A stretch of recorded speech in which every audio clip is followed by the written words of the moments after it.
Hello, everyone. This is Interviews with Strangers, episode 4. We're here with Craig Brainerd. Uh-oh, I said it wrong. Forgive me.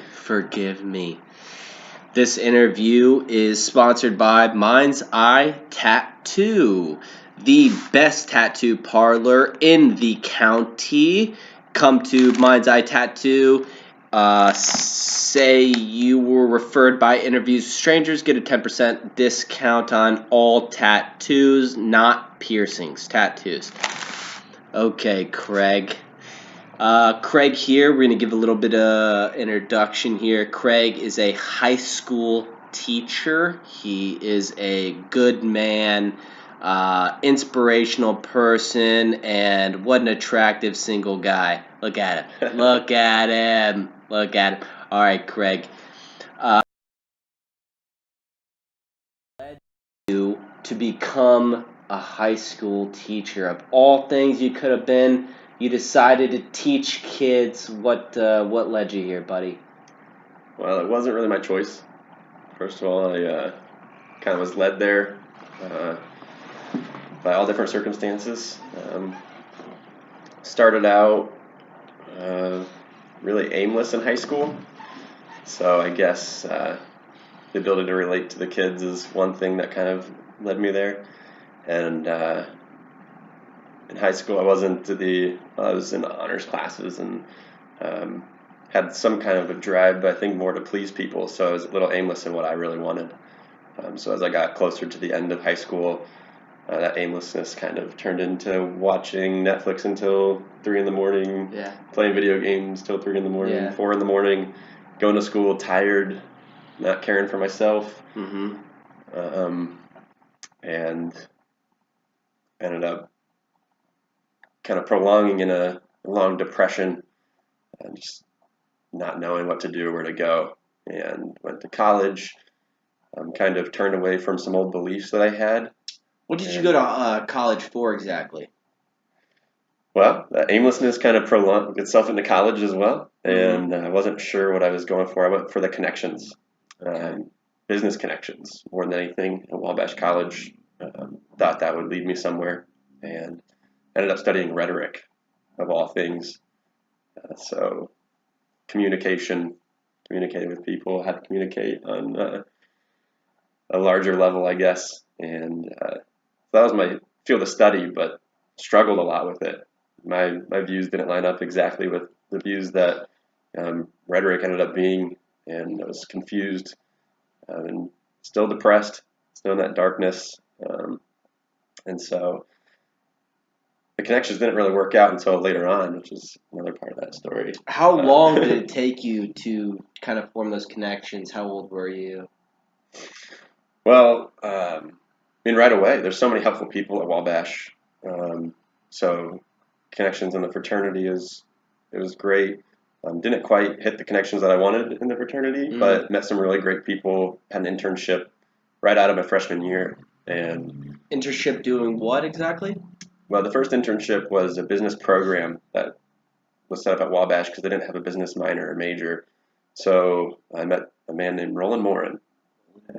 Roland Morin. He gave me a great connection. He's a wonderful man, and still is a connection that I have in my life. Shout out to Roland Morin. Shout out to Roland. Love you. And so yeah, great opportunity. It's called the Business Immersion Program. Now it's called the Liberal Arts Bridge to Business, which is much harder to say. Yes. And that was a great opportunity. Gave me a lot of confidence in business and kind of hit the whole spectrum of it. So I felt prepared. And then right after that, 2 weeks later, left the 4th of July to go out to Lowell, Massachusetts to start an internship at a small company. Just started up about 4 weeks in when we got there. Had a lot of adversity to overcome out there. Yeah, what was that business exactly? It was a technology business at its basis. And they were trying to be the middleman basically for owner-operators, truck drivers who maybe weren't satisfied with their jobs to connect them with I guess, trusted carriers. So the guy who was running the company had some connections with different carriers in different parts of America, and he was connecting them, the drivers, with the business owners, and the goal was to do it cheaper and faster than the traditional, paper, fax, whatever system, and then also save your preferences. So now the company, I think, is veered, whenever I keep up on it and look at the website, veered to helping veterans to get into a trucking job, which is a great cause. I think it has a little more noble than what previously was the business plan. So I worked like 60-hour weeks out there, trying to figure out ways to get around advertising on Craigslist and various other things, but always in the end kind of being turned down, not having a lot of authority with ideas or having the skill set to implement them. So, as much aware as you are of different situations, sometimes you have to be honest with the abilities that you have. Learned that lesson when I was out at Fastport. And so, yeah, held that with me. Overall, it was just a really great learning opportunity. Came back to Wabash and was a little bit, things have been demystified after that a little bit. I kind of got a feel for what it was like to be an entrepreneur, some of the things you have to go around, some of the things you have to do. Very difficult, very, very difficult, I guess, of a task to try to start something new. Absolutely, and right? I 100% agree with you there. And what led you to the high school education realm? Because that is a very, it's a very flip the script kind of thing there, Guy. Yeah. Well, at Wabash, I was heavily involved with a group called College Mentors for Kids, which is based out of Indianapolis, and an amazing program helping at-risk kids, so anybody in poverty or split homes, financial issues, whatever it might be. Had about 40 kids in that program and had the opportunity to take the helm on that a couple of years, and so that was my main focus, even more so than my academics. So I really have a desire to help youth, and so that's what kind of hit the switch, I guess, when the opportunity presented itself, because everything else in Wabash, the connections and the business and all that stuff, just kind of fed into my depression, I guess. I thought that I was destined for something great, and found out that I was not at that point to just jump into a role of greatness. And so having a rhetoric degree, there's kind of can do whatever you want, whatever you apply yourself to. And at the time, with being depressed and aimless, I didn't really have anything I wanted to apply myself to. So I found myself at home, kind of sticking with some old habits that I developed at Wabash. What were some of those old habits? Elaborate a little bit. Well, at that time, not so much the drinking, but smoking a lot of weed. That was something that kind of gave me a little bit of meaning, or at least passed the time. I was studying a lot, but not anything necessarily that I could use as like a skill. Just studying and expanding my mind, so to speak. And so a lot of ideas, not a lot of execution. And sitting in my room one day, I got a call out of the blue. Somebody who was an old connection from the church I used to attend, St. Bernard's, a lady named Donna Wilson, who was a guidance counselor at Crawfordsville Middle School. It's a Catholic church, correct? Yeah. Okay. Yeah, she was. And did you grow up Catholic, or? Yeah. Okay. Yeah, grew up Catholic. Still have a place in my heart to always consider what the Catholic Church has to offer. But this time ended up being that connection, that calling, that out of the blue, she called me and told me she was broken down on the side of the road. I was having issues and had recently had a conversation with my mother, but knew that I didn't have anything on my plate at the time as far as job-wise. I was just looking around, and so she thought it'd be cool to work with me, and said they were hiring for a teacher's aide, so not a full-blown teacher at that time. Right. Not qualified for that at that present time, but I thought, nothing else on my plate. I enjoy working with the kids. A lot of the kids I got to work with were from that College Mentors for Kids program, Wabash being in Crawfordsville. And so I said, yeah, I'd take the opportunity, and she called and set me up an interview. I went the next day, got the job, and for a year I did that. Well, a year and a half it ended up being, and so in that first year it was really great. It was fun working with the kids. That new motivation to wake up every day and have energy and be my best. But still came home and had no aim at home, no goals, nothing to kind of expand myself or anything. So after a year of that, I thought, I might as well try to continue to be a full-blown teacher. And I started applying for jobs, but nobody entertained the idea just because I was unqualified, I didn't have a certification or anything like that, and I wasn't in a program to transition into teaching. So it kind of came down to either stick as a teacher's aide for as long as I'd like, or start a program where I could begin the transition into teaching. So I started the program at St. Mary's of the Woods, took online classes, started that second semester. Well, no, I started that the summer after my first year, and then continued and completed the coursework going into that second year of being a teacher's aide. And then at the halfway point, finishing the coursework, had to do my student teaching. And that student teaching, I guess, when that started, that whole, it was that winter break where everything kind of changed for me. And what was that change in your life over winter break? Yeah, that aimlessness and depression that I was feeling even after that first year of teaching, it kind of had to overwhelm me just in the drudgery of life. Felt stuck in the mud. And New Year's Eve, I was just laying down on my couch, numb, depressed, not knowing what to do. And my roommate at the time took me out to the bar here in town, the new brewery, and just said, let's do something. So shout out to David Miller for that. He's a great man. And got out there. I remember sitting at the bar, still numb, depressed, looking at my beer, not knowing what to do, and then off on my left shoulder, I hear this, anyone want to smoke a blunt? And what a proposition. And at that time, I was like, I do. And I was like, yeah. I turn and look, and there's Rosalee. And so a woman, yeah. A good-looking woman, yeah. A good-looking woman, beautiful attractive, yeah. Beautiful woman proposed.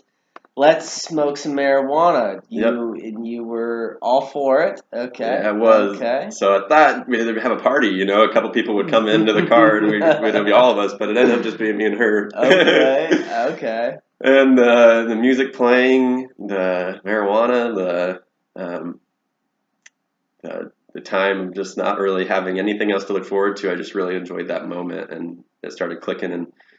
And even at that first moment, started developing feelings for her, just the wonder of, what would take me to that present moment. And so that night, just spent the rest of the night kind of with her at the bar, and her friend Kelsey and David and me and everybody else that was there. And her birthday actually happened to be the next day, January 2nd.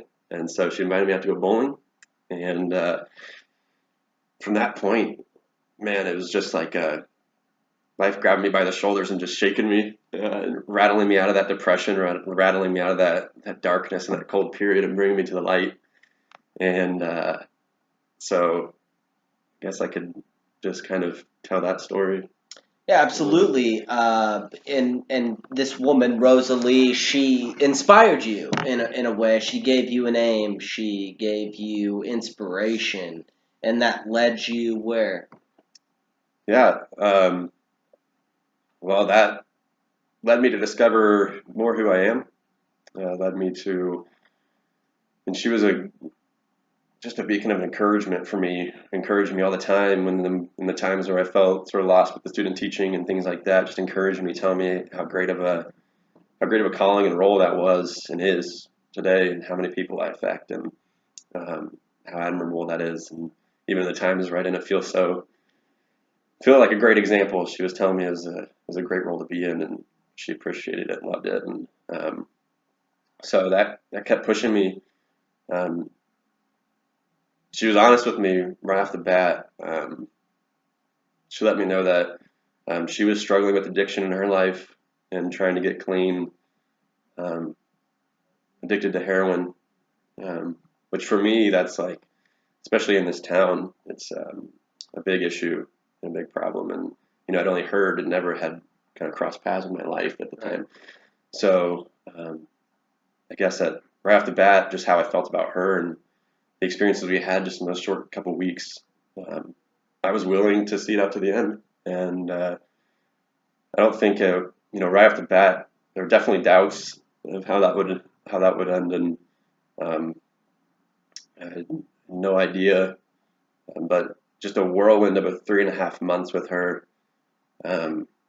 teaching me all about what she believed in and uh, how to be oneself and show your true color and let the light shine and be positive and always pushing positivity no matter what. So she seemed like she had a lot more life experience than you.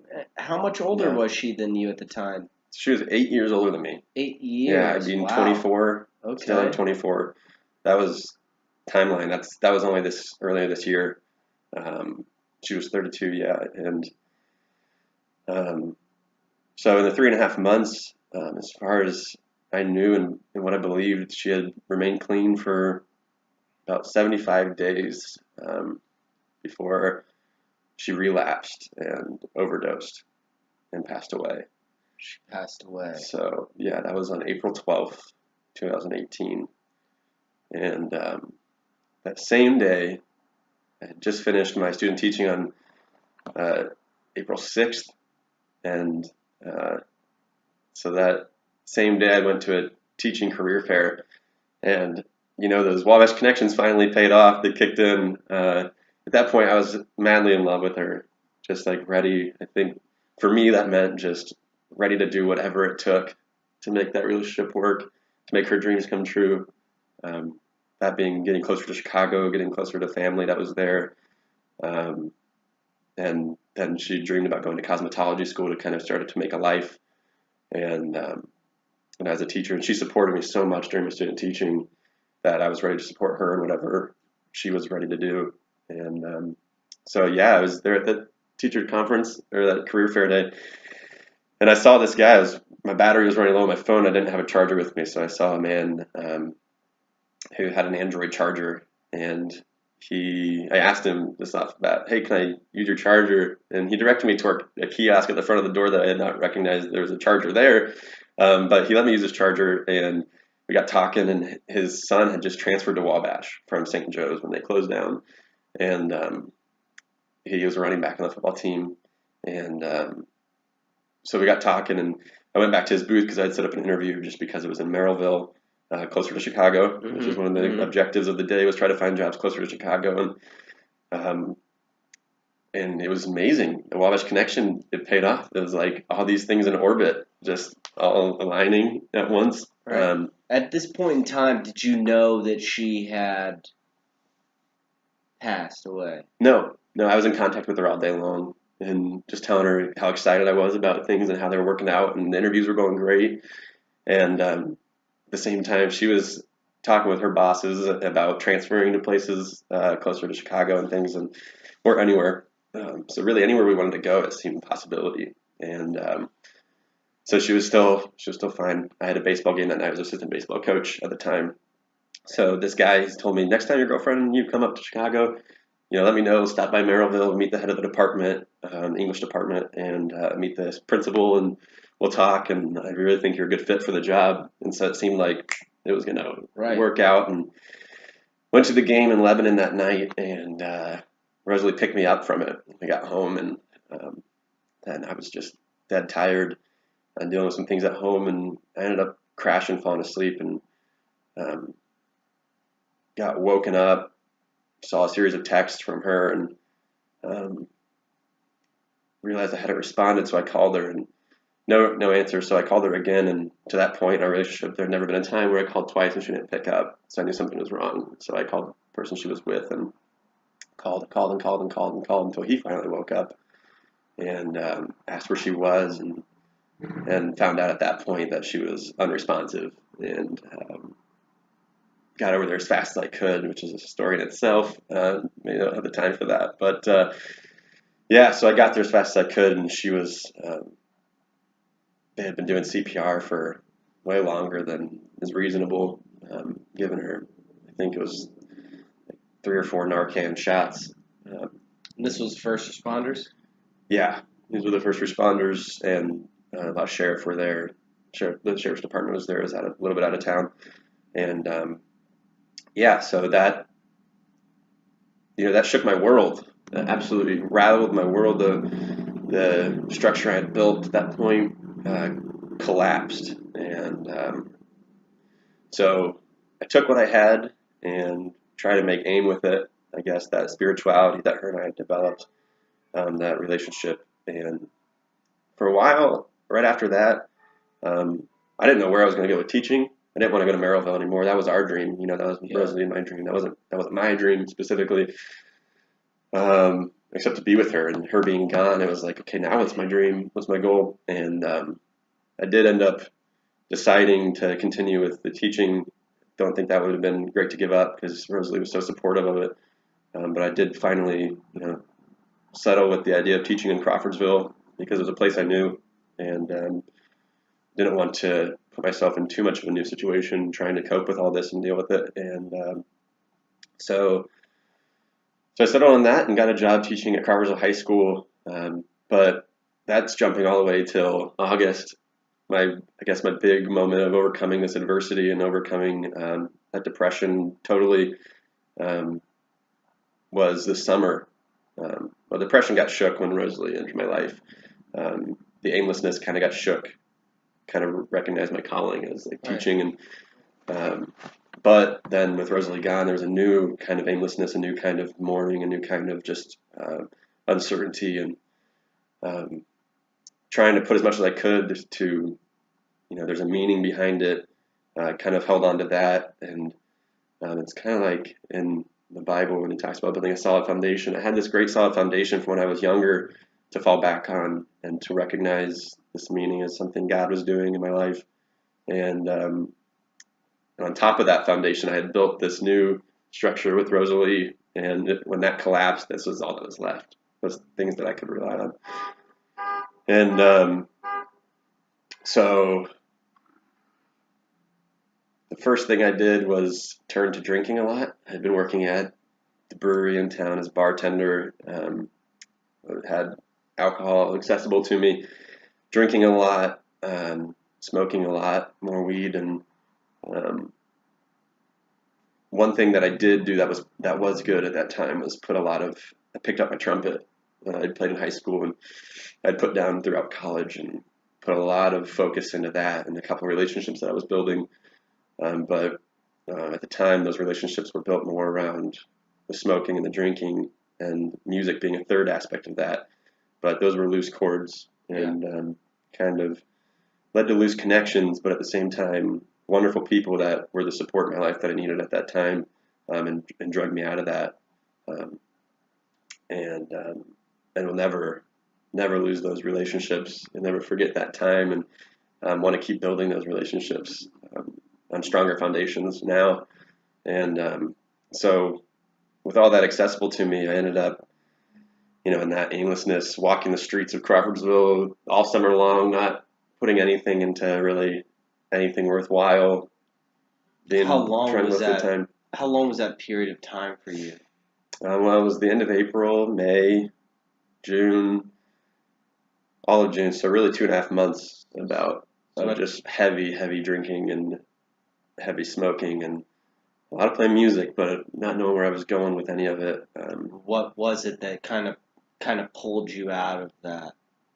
I ended up getting pulled over for operating while intoxicated, got arrested, and realized that as I was sitting in that holding cell for 11 hours, which is plenty of time for me to realize that's not where I wanted to be, and that the drinking and the smoking and this aimlessness were like these bars that I was putting up in my life, in my head, and my capacity to achieve something in life, and then that manifested into a concrete brick and mortar cell And at that moment, I realized that's not where I wanted to be, and I had a choice if I got out when I got out of there, and whatever the consequences were going to be. So I guess at that moment, I kind of re-solidified I needed to do something with what I had, and it was actually interesting. When I was in there, they gave me some books, and they were all like these happy romantic novels and stuff, and I was like, well, I know they have a Bible. I know they got a Bible, so I was like, that's more entertaining to me than reading this Danielle Steele, whatever. So I asked them. I pulled out that little thing. I was like, hey, you guys got a Bible? Can I read? Can I read that? So they gave me a Bible, and they gave me some other like religious books, whatever. Mm-hmm. And so I started reading some of that, and anyway, when I got out of there, kind of one thing led to another. I got put on probation. I pled guilty because you can't at that point do anything. It's my first time. People talk about getting off, with such little consequences, but I knew I had to pay some kind of consequence, just because of what I had done, and Right. And was open to that. And so that led to probation. Yeah, so that led to probation. So I'm on probation now, forcing me to, and I knew I'd have to be forced to get off, to be disciplined, to not do the smoking, not drinking. The consequences of that being going back to jail or whatever, and not having my job of teaching at school. And so then did that through July, had a big revelatory time period, and had a chance to go out to Arizona, and was out near the desert and things, and had a real coming to God moment, reestablishing that solid foundation, and being open to it. I struggled with, my walk of faith with Christianity, and following Christ, but I'd always felt the presence of the Holy Spirit, and always felt God in my life. There's just too much wonder to deny it for me. And so then, end of July, beginning of August, Joe Sweet, he invited me to come to the community group through First United Methodist Church. And when I met the people that were hosting at Thompson's, Suzanne and Monty, shout out to them, gave me a whole new perspective on what it meant to live a Christ-centered life. And so that shook my world even more, that Christianity wasn't just the way Catholicism preached, or the way I'd experienced it, not to say there's something wrong necessarily with the Catholic Church. I'm not blaming how I viewed it on them. It's just where you're at and your circumstances, and how you experience things in just your own context that really establish, I guess, what you believe in. And so that was something new to me, and I just felt the warmth from them. And now that turned into a new program called Alpha, and it has challenged me to keeping on with it, to move forward every day, to be filled with the Holy Spirit, to spread that warmth to other people. And then I began to meet more people in that life, in that new realm. And another shout out to Deanna Morrison. And then got to do it. And the Alpha program as well. The Alpha program, now the Upper Room Fellowship in Lafayette, give me a whole new perspective on what it means to live a Christ-centered life where I'm open to the Holy Spirit, and the authority to be able to share that with people, and to be literally to be a slave to a good master is kind of it's hard to call yourself that, and to get rid of that pride inside yourself, to think that you're the master of everything and you're the master of your own sails. But it's the ego. This is the ego. Yeah, you set up this ego, and life is not, I guess, life's not shy to crush that ego at times. It sure isn't, Craig. It sure isn't, Craig. And everyone that views this, we really appreciate you coming on the air and sharing your personal experience with these malevolent tragedies in life. And I think it's really inspiring that you were able to find a path and a way to overcome this adversity, and hopefully people can derive some positive message from this. I believe I have myself. I believe that people can as well. And I believe you're on the way to becoming the archetypal hero of your own story, Greg. And I really appreciate you coming on the show and sharing this with everybody. Appreciate the opportunity. Awesome. It's fantastic. All right, everybody. Thanks for tuning in to Interviews with Strangers. And we have the next coming episode with Joshua, and that's going to be November 4th at Fusion 54, coming soon. Thank you, everybody, for tuning in, and we'll see you soon.